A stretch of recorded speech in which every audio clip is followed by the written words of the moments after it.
नमस्कार प्यारे साथियों, आज आपके सामने एक नया टॉपिक लेकर आया हूँ जो कि पुरापाषाण काल से संबंधित है। निम्न पुरापाषाण काल हम पढ़ चुके हैं। आज हम उच्च पुरापाषाण काल के बारे में पढ़ेंगे। उच्च पुरापाषाण काल या अपर पैलेटिक एज, इसे चाकू संस्कृति भी कहते हैं। यानी इस काल में जो उपकरण बनाए जाते हुए वो चाकू या ब्लेड के समान थे या परिष्कृत रूपिया थे। ब्लूरियन संस्कृति उच्च पुरापाषाण काल का अन्य नाम है। इस काल में उपकरण तेज धारदार लघु फलक प्रकार के उपकरण जो कि चाकू जैसे चार्ट जैस्पर प्लेट से बनाए जाते थे। मैगलिन संस्कृति भी कहते हैं। चकमक पत्थर यानी पॉलिश धार से औजार जिन्हें यूरोप में मैगदेलियन कहते हैं। और उच्च पुरापाषाण काल की विशेषता हड्डियों से निर्मित उपकरण, मूसला, मनुगवी क्षेत्र यह आंध्र प्रदेश में है। चकमक पत्थर का उपयोग मानव बुद्धिमान यानी ओपोसियस हो गया था। और चित्रकारी के प्रमाण भीमबेटका एमपी से प्राप्त हुए हैं। नीले पाषाण पर चित्र या शैल चित्र रेणुगुटा आंध्र प्रदेश से चित्रकारी संग्रह प्राप्त हुआ है। और शत्रुमुख के अंडे के छिलकों पर चित्रांकन पाटने महाराष्ट्र से प्राप्त हुए हैं। बांदा यूपी से भी शत्रुमुख के अंडे के छिलकों पर चित्रांकन भी प्राप्त हुए हैं।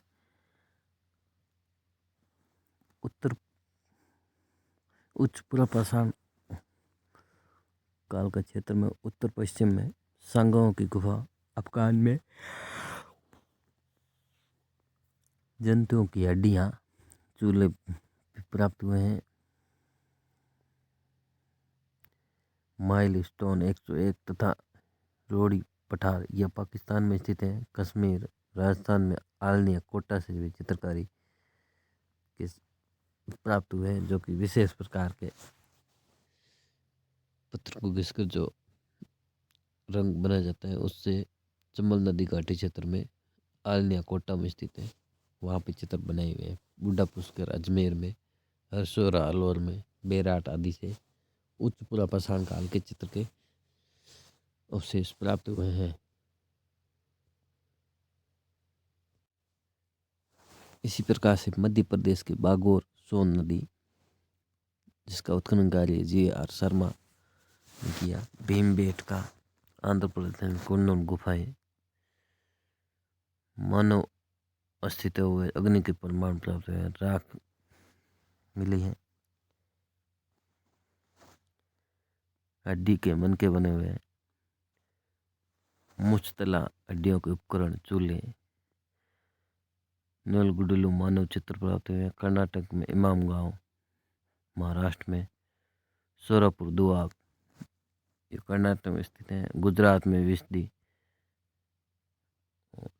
यह पुराना पेपर में क्वेश्चन आ रखे हैं कि हड्डी मातृदेव की मूर्ति विंध्य घाटी उच्च पुरापाषाण यूपी में बेलन घाटी। पैलियोलिथिक एज या पुरापाषाण काल की सामान्य विशेषता क्या है? इसमें मनुष्य आखेटक यानी शिकार करता था। भोजन पानी और पशुओं का पीछा करना, सुरक्षा गति करते हुए स्थायी आवास का अभाव था, कृषि का अभाव था। यानी पुरापाषाण काल में मानव सिर्फ पशुओं को शिकार कर जीवन यापन करता है, ना कोई स्थायी अभाव जीवन का था और न ही कृषि कार्य करता था। केवल शिकार पर ही निर्भर था। यानी उत्पादक नहीं था, संग्रह था मानव जीवन। और मर्दबार से परिचित नहीं था। परिवार, समाज, संस्था नहीं के बराबर थी और अग्नि से परिचित नहीं था। इस कारण कच्चा मांस खाते थे और वनों की खाल पहनते थे। यानी केवल उनका जीवन शिकार पर निर्भर था। वर्तमान में जो मानव जीवन है इस प्रकार कोई प्रमाण नहीं है। पूर्व पाषाण काल का विस्तार प्लेइस्टोसीन काल में हिमयुग आया था और पृथ्वी हिम की चादर से ढक गई थी। और भारत का पूर्व पाषाण काल इसी हिमयुग से गुजरा था। जैसे लोअर पीलिथिक एज यानी निम्न पूर्व पाषाण काल, इस काल में पूरा हिमयुग था भारत में। मध्य पूर्व पाषाण काल, इस काल में हिमयुग कम हुआ। और उच्च पूर्व पाषाण काल, हिमयुग समाप्त हुआ, गर्मी बढ़ी। इसी कारण मानव जीवन कश्मीर की बजाय गर्म इलाकों में बसे, जैसे राजस्थान, दक्षिण भारत इत्यादि। आरंभिक मानव प्राणी होमिनिड नुमाजीवी था। हथनोरा मानव पूर्व पाषाण काल का यानी खोपड़ी प्राप्त हुई है। और जीवाश्म कृत मानव कपाल, ये तो सेम ही बात होगी। अस्मीकृत शिशु कपाल औदस 2001 में क्वेश्चन आ रखा है। पूर्ण मानव क्रोमेगन। और इसके बाद आज हम मध्य पूर्व पाषाण काल के बारे में पढ़ते हैं। जैसे मेसोलिथिक एज, संक्रमण काल। पूर्व पाषाण काल व नव पाषाण काल, मध्य का काल, दोनों की सामान्य विशेषता युक्त है। यानी इसमें पूर्व पाषाण काल और मध्य पाषाण काल के बाद में नव पाषाण काल आता है। उसकी नव पाषाण काल और पूर्व पाषाण काल की दोनों की विशेषता इसमें पाई जाती है। मध्य पाषाण काल एशियल कर्लाइल द्वारा जब मिर्जापुर यूपी के मोरन्ना से 1867 में ऐसे उपकरण प्राप्त हुए जो नए पूर्व पाषाण काल के थे और नए नव पाषाण काल से संबंधित थे।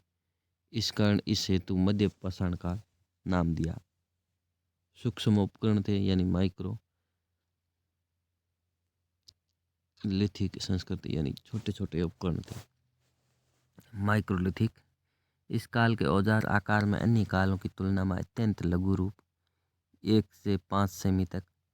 स्क्रैपर, बेधक, ब्लेड जैसे उपकरण मुख्य रूप थे। तीर, कमान, भालागृह यानी बाण के आगे का नुकीला भाग, कुल्हाड़ी इत्यादि। ये क्वार्टज, चर्ट, जैस्पर, फ्लिट से बने जाते थे। अनुपूर्व पाषाण काल तथा आद्य नवपाषाण काल। पूर्व पाषाण काल हिमयुग प्लेइस्टोसीन काल की समाप्ति के बाद होलोसीन काल आरंभ हुआ। अतः महापाषाण काल भूगोल के होलोसीन काल से संबंधित है। पर्यावरणीय परिवर्तनों को देखने को मिलते हैं, जैसे गर्मी, वर्षा, वनस्पति, नदियों का जलस्तर बढ़ना इत्यादि। राजस्थान के क्षेत्र। मध्य पूर्व पाषाण काल राजस्थान में बागोर, तिलवाड़ा, बालोतरा, आदमगढ़, भीमबेटका, सोजत। बागोर एमपी में, चौपांडो, सराय नराय, महदया, दमदमा यूपी। लेवानुआ तकनीक फलक यानी मध्य प्लेस्टी युग, गंगा घाटी नहर संस्कृति। बिहार में पेसरा, बंगाल वीरभानपुर, उड़ीसा, तमिलनाडु, कर्नाटक। पेसरा से झोपड़ियों के प्रमाण प्राप्त है। बागोर भीलवाड़ा राजस्थान, इसे महासतियों के टीले के ऊपर आया हुआ है और बनास की सहायक नदी कोठारी पर स्थित है। 1967-68 में वीरेंद्रनाथ मिश्र द्वारा तथा एल लेस्ले के सहयोग द्वारा उत्खनन कार्य किया गया। महापाषाण काल सर्वाधिक। ताम्रपाषाण काल और लौह काल के साक्ष्य, कसाईयों का साक्ष्य यानी बुच्चड़खाना बागोर से प्राप्त हुआ है। कई पशुओं के साक्ष्य। इस आधार पर यह माना गया है कि पशुपालन के जो प्राचीनतम साक्ष्य हैं वे बागोर राजस्थान से प्राप्त हुए हैं। मानव कंकाल मिला है, जिसके गला में हड्डी के उपकरण मिले हैं। पत्थर के फरस, सिलबट्टे, आटा चक्की इत्यादि प्राप्त हुए हैं। ये मध्य पाषाण काल का सबसे विस्तृत क्षेत्र है।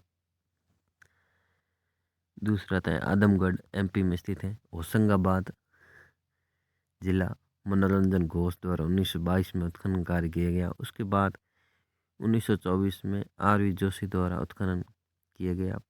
प्राचीनतम पशुपालन के साक्ष्य बागौर के बाद, यानी प्राचीनतम जो पशुपालन का कार्य किया जाता था वो बागौर राजस्थान में किया जाता था। और उसके बाद में दूसरा आता है आदमगढ़ MP में। 25,000 माइक्रोलिथिक उपकरण प्राप्त हुए हैं, जैसे लघु पाषाण। बड़ी उपकरणों में जंगली जानवरों, खरगोश, हिरण तथा पालतू जानवरों की हड्डियां, यानी कुत्ता पालतू जानवरों में था। आदमगढ़ में गुफाएं, जहाँ चित्र भी बने हुए हैं।